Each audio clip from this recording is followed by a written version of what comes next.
So, good afternoon to each and everyone. Today, we're going to discover about this Phylum Priapulida as well as this general characteristic, its structure, as well as the organs, and also the corresponding classes that is under this Phylum Priapulida. So, first and foremost, what is the Phylum Priapulida? So Phylum Priapulida, it is a swarm and worm-like animal.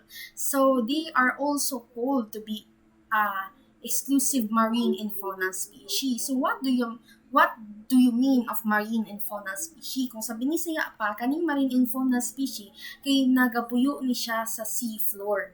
Wag sa salub sa dagat. So, kani sila is that moran siya o comparable ni siya sa worm na itong makit-an sa land. Kay kaning Phylum Priapulida also nagaburrow na siya. And also parihan ni siya sa last na parihan ni siya o characteristic sa katong gidiscuss ni Ate Sara tong sa iyahang I think phylum to na nagaburrow po na siya. So this phylum only have approximately 16 to 18 known species, and this phylum Priapulida believes to be predators on smaller worms, or what we called as the pollacates or the bristle worm. So one of the deepest na nakuha na Priapulid is the Priapulus abyssorum. So it is the deepest recorded species collected below 5,600 meters during the Vema expedition at the southern end of the Mid-American Trench. So diri siya na na locate because this Priapulida is either macrobentic and meiobentic. So when we say the macrobentic is that makita nato siya sa mga lalum na mga parts na mga water. And then while ang meiobentic is that it is either marine or freshwater, pero makita lang nimo sila sa mga shallow na mga area, ang mga meiobentic priapulids. Ang kaning Priapulida is distributed among the tropics and also to the poles. So what do you mean poles? So poles are muna sila ang mga kanang sa Antarctica dapit sa mga bugnaw na mga area, na mga water or mga dagat. Dira na sila makita ang Phylum Priapulida. So where do we get or asa nato ni nakuha ning pangalan na Phylum Priapulida? So one of the first discovered na Priapulid is the Priapus humanus, which is discovered by Odelius on 1754. So pagkakita ni Odelius sa kaning atuang Priapulida is na-remind niya na kani siya na species kayo Priapus humanus man iyang unang nakita is that nag-remind siya sa male genitalia, which is the penis. Ngunang gi-attribute niya ang pangalan sa Greek minor rustic fertility god, which is the protector of the livestock, fruit plants, gardens, and male genitalia due to the resemblance of the largest species, the group to the male genitalia. And also because Priapus is in the picture and also in the statues na atong ma-search sa internet, for example kaning picture na diri is that iyang phallus is much kanaging dominant siya. That's why scientists na gi-attribute niya ang pangalan kay fertility god Priapus. And also, other scientists also said that the Phylum Priapulida are originated from the Cambrian period, where they are abundant in the Cambrian seas. So let's take kanang gamay na description about the Cambrian period. So, what is Cambrian period? So, ang Cambrian period is, according to my research, is one of the most important evolutionary time, if I'm not mistaken, because there is a rapid explosion of kanang mga organisms dira, and mostly ang naa dira is ang kanang mas daghan ay kanang mga invertebrates na makita nato sa mga water. So other scientists said that this Phylum Priapulida is plenty o daghan ni siya sa una sa Cambrian period. But sadly, in the Cambrian period na nag-start siya as a kanang massive explosion of kanang mga organism, but ang kaning Cambrian period is nag-end po siya with mass extinction, which is a very sad case siya. Okay? So the parts and function. So now let us proceed with the parts and function of our Phylum Priapulida. So Phylum Priapulida in the overall is annulated with cuticle. So what is the kanang purpose aning cuticle? So ang purpose aning cuticle nato, it is to protect the organism from the environment. If you can remember, ang environment sa Priapulida is naa siya sa rasyag na sa kanagani for example, nilang salog sa ocean, or either kung sa may bentic pa na siya dito sa salog sa mga shallow na mga shallow coast, mga ana, which is kanang diba daghan mga debris, and cuticle also serves as its protection and also maintains the shape and also serves as the external skeleton of the organism. So the Phylum Priapulida is divided into two main parts, which is the trunk, kani siya, which is the trunk, and the introvert. So kung sabi ni saya pa, muni siya ang ulo, kani siya muni siya ang ulo, and kani siya muni ang lawas, kani siya. And also we should not forget about these caudal appendages.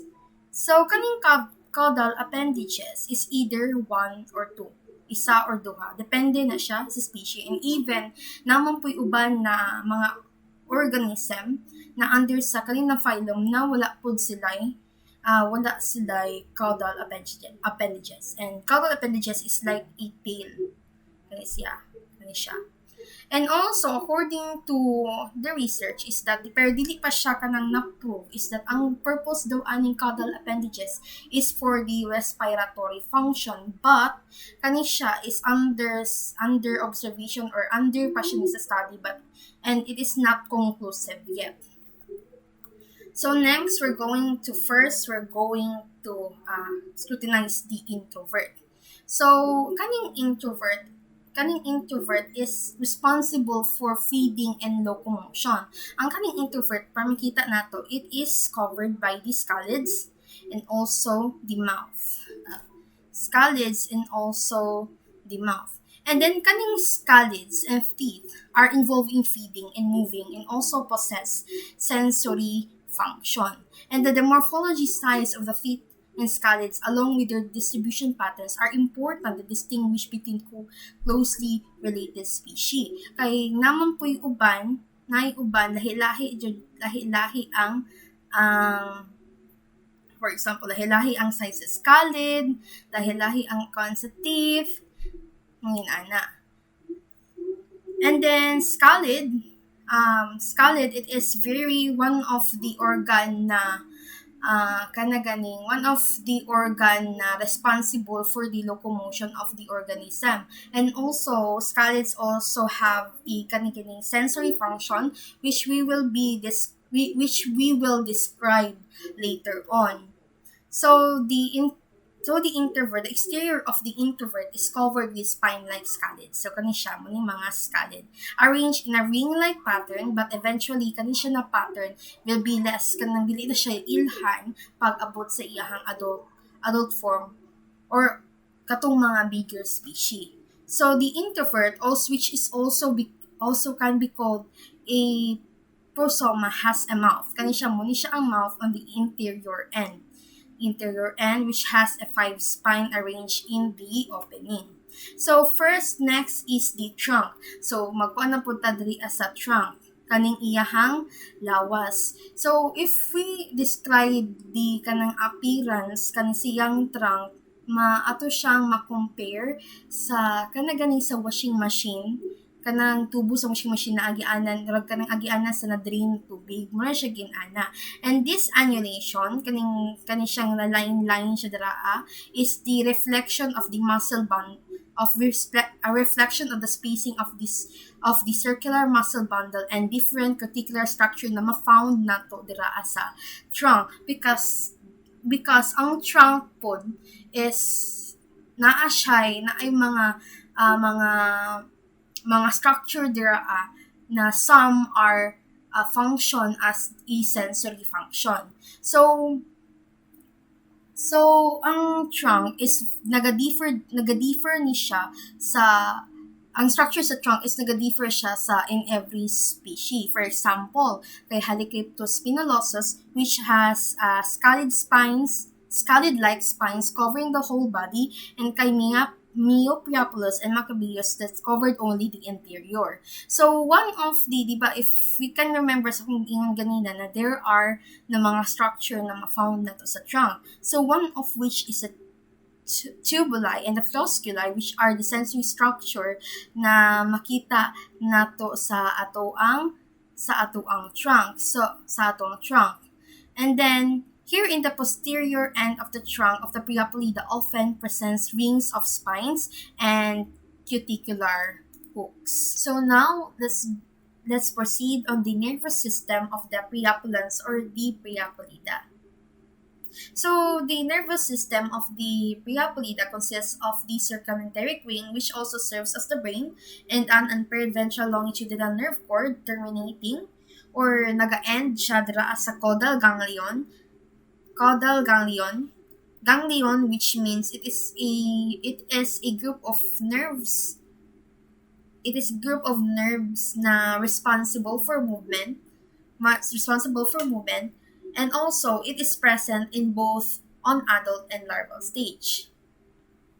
And then ang diba, if we can remember, loricate larva, ang loricate is like a armor or a shield. And then, ang kanang siyang loricate is dili na siya magpundo hantod sa ihang adult form, because kani siyang loricate is mag-molt na siya pinaagi sa metamorphosis. So, after this first molt of the larva, it develops some adult features, which includes a neck ganglion. Neck ganglion is responsible for the movement in the neckline region of the Priapulida, and also in the an introvert plexus and a conspicuous, or kanang conspicuous, which means kanang stand out yun siya na secondary longitudinal neurons. And also introvert is innervated, kung sa balay or sa kanang ganing sa kanang makita nato kanang term na ato ang dali na ma-relate is that ang kaning introvert daw nato is that naado ni siya mga wiring na nakabutang. Ang kaning wiring diri sa atong introvert is right under the scallids. And then in the nervous system, as just like what I've mentioned on the topic about the trunk or the body of the Priapulida, the cuticle or kani siya diri adapet kaning trunk nato has a structure that is dedicated on the sensory structure. So kaning function ni siya is either mechanosensory or chemosensory. So what do you mean by mechanosensory and chemosensory? So mechanosensory is, for example, sa vibration, sa pressure. And also, ang kaning chemosensory is dedicated on the chemical stimuli. And aside from, ang kaning scallid, aside from it is responsible for locomotion, ang kaning scallid is also perhaps the best known sensory structure na ma-found nato sa ato ang Phylum Priapulida. So now we're going to proceed on the digestive system of our phylum. So our digestive system is consists of a muscular pharynx, our straight intestine, and also our rectum. So ang kani siya is lined with microvilli. If you can remember, ang atong microvilli, one of the function of the microvilli is for absorption. And then this, just like what I've said, is that kaning Priapulida is predator siya sa mga mga worms such as the polychaetes. And also, these animals apparently are capable of capturing and ingesting larger, slowly moving polychaetes. With the introvert fully extended, Priapulans can grasp prey with the teeth of the pharynx and rapidly roll it forward. So, muna siya ang process sa pag sa pag-capture or pagkaon sa Priapulida. So, first, ani niya is that ang kaniyahang kanaganing naka-extend na introvert is iyahang i-grasp through the help of the mouth and the teeth, through the help of the mouth aning ato ang Priapulida, tapos sa iyahang pag-ingest or iyahang pagbutang sa iyahang pagsunod sa iyahang digestive system is kanaganing for example ang kani siya rag siya kanang ning flat pa sa sulod sa iyahang body. That is kanang wala siya ang sign na rag gibutang niya sa sulod ang iyahang prey. And also, the introvert is used both to anchor one end as the animal moves through soft sediments and to grasp prey, just like what I've said kanina. And then next, let us proceed on the body cavity of the Priapulida. So, ang kaning body cavity nato is considered as true xylem. So, ang kaning xylem, it is a body cavity, an internal cavity lined by extracellular matrix. Ang kaning xylem or kaning primary body cavity, it is nakasuspend ang mga organs, for example, digestive organs with the help of the amoebocyte, which produces fiber to suspend the digestive system and also the other organs. So, we have these two types of free cells or xylomites, which is the amoebocyte, which is katong siyang nagasuspend sa mga organ sa atuang body cavity, and also the erythrocyte. So what is the function? So now let us focus on the erythrocyte. So what is the function of this erythrocyte? So the function of the erythrocyte is for oxygen storage and transport. Because ang kaning Phylum Priapulida nato lacks organs for responsible for gaseous exchange, and also Phylum Priapulida has also no circulatory system. So ang pag oxygen storage niya o ang pag-transfer sa oxygen niya is through the erythrocyte. And also naapoy ang erythrocyte is also napod na siya contain na kanang other na mga component na dedicated for carrying oxygen and such. So, just like what I've said, this phylum has no organs, is means for gaseous exchange and no circular system. Pero naa siya hemerythrin. So, hemerythrin is dubbed as alternative oxygen carrier carried by the erythrocyte. So next, we're going to proceed on the excretory and the reproductive system of our Phylum Priapulida. So the excretory and reproductive system of our Phylum Priapulida is called the urogenital system or the genitourinary system. So nga naman ni urogenital or genitourinary system. Ang kaning urogenital system is that ang kaning siya, it is the combination of the excretory and the reproductive system of the priapulan. So, why ngano man siya na-combine? Di ba kung i-compare nato siya sa human nato, di ba ang excretory nato and reproductive system is considered as kanaganing dili sila combined. ngano diri as sa Priapulid is nag-combine man sila as a urogenital system. Because ang kaning diri as sa Priapulida is that ang kaning ato ang excretory and reproductive system nato share a common dock. Dili siya parehas sa human na naay, for example, sa reproductive system na po siya iyang sarili nagawasanan, and also the excretory system na po siya iyang sarili, na po siya independent or na siya nakalaan na gawasanan. In the excretory system of the Priapulida also consists of selenocyte. So what is selenocyte? Selenocyte is associated with excretion, osmoregulation, and then ionoregulation. And also because our phylum Priapulida is dioecious, which means have a separate sexes like male and female. Ang kana po siya in every phylum Priapulida, it is either has a testis or a ovary. So in terms of locomotion, so our phylum Priapulida move through the mud using the spines of the prosoma or the introvert and the prosoma's ability to withdraw into the body. So, just like what I've said, ang introvert is mostly naka-dedicate na siya for, aside from feeding, is also for locomotion. Ang kaning, for example, in the Priapulus caudatus, showing that both contraction of the longitudinal and circular muscles of the body wall and hydrostatic pressure are responsible for locomotion, often associated with feeding, whereas movement in the larva is limited by the presence of a lorica. So ngano ang movement sa atong larva is only limited on movement sa atong larva is very limited. Because of the presence of the lorica. For if you can remember, ang lorica is a rigid body or a shell. Munang naay difficulty sa movement sa mga larva. Unlike sa kaning mga adult form na sa atong Priapulida, which is 'di ba ang lorica is mag-molt na siya or mawala na siya paghuman na mag-undergo sa larva through metamorphosis. And then ang kaning body of our phylum is filled with fluid that acts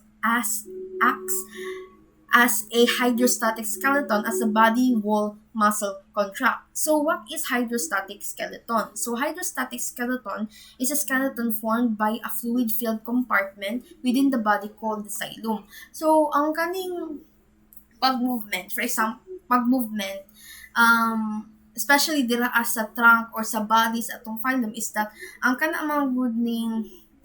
kaning body nato is filled with fluid-filled compartment within the body or the xylem na ay fluid dira which we call as hydrostatic skeleton. And then ang sa pag-movement ana niya is that ma-compare nato ni siya sa isa ka balloon na naay water. Ang kanang magong body wall muscle niya kay mag-contract na siya. Meaning, ang pag-contract ana niya is that iyahang gina-shape ang fluid na naa sa iyang body, which is muna siya ang mechanism para maka-move ang atong Priapulida. For example, like this statement said that these animals can control their body form and movement by using muscles to change the shape of the fluid-filled compartment. So muna siya ang way para ang isa ka Priapulida maka-move, which is through the hydrostatic skeleton. And then there is a classification of the phylum Priapulida. So for now na ay upat ka buok: class Priapulimorpha, class Halicryptomorpha, class Ceticoronaria, and class Archaeopriapulida. So, unfortunately, as I've researched this classification of the phylum Priapulida, there is inadequate information regarding each classes. For for example, in class, the only information I've got is kanina, for example, in the class, Halicryptomorpha is, one of its order is the Halicryptos, while Seticornaria is said to retain its plethomorphic characters of the Cambrian Priapulida as sedentary life and food-trapping tentacles. And also, one under which is the sole genus of the Seticornaria is the Macabeus. And class Archaeopriapulida is known from the Cambrian larger state and resemble the modern Priapulids. Unfortunately, this, according to Taxonomic Australia, Phylum Priapulida is considered as kanaganing poorly or dili kayo siya ginasalihan na klase na phylum. And also, there is no kanaganing dedicated na field of study para sa kaning Phylum Priapulida. So, because as I've researched about this Phylum Priapulida is that na ay uban na detail, for example katong gi-discuss na ko ganina, the spawning season of the Priapulids is that dili pa jud ta makaingon na kato siya ang kanaganing spawning season sa mga Priapulid because naiuban na mga factor na kailangan i-consider para makaingon jud ta, makakonclude jud ta na ang spawning seasons sa atong mga Priapulida is lahi-lahi jud. That's why ang kaning Priapulida, for example kato sa spawning season is currently under observation pa jud siya. So hopefully in the near future is that naapay more information about this Phylum Priapulida. Lastly, what is the distinguishable characteristic sa atong phylum? Or unsang man nato ni siya pag-distinguish from the other phylum? So, ang ilahang distinguish na characteristic sa phylum is this annulated body. Kana siya. Di ba ang kani siya, marimang dato siya kanang host dira sa atuang mga washing machine kanang sa pag-drain. Mo ni siya ang one of the kanang distinguishable character sa atoang Priapulida. So, thank you for listening and I hope na naamoy natun-an about this Phylum Priapulida.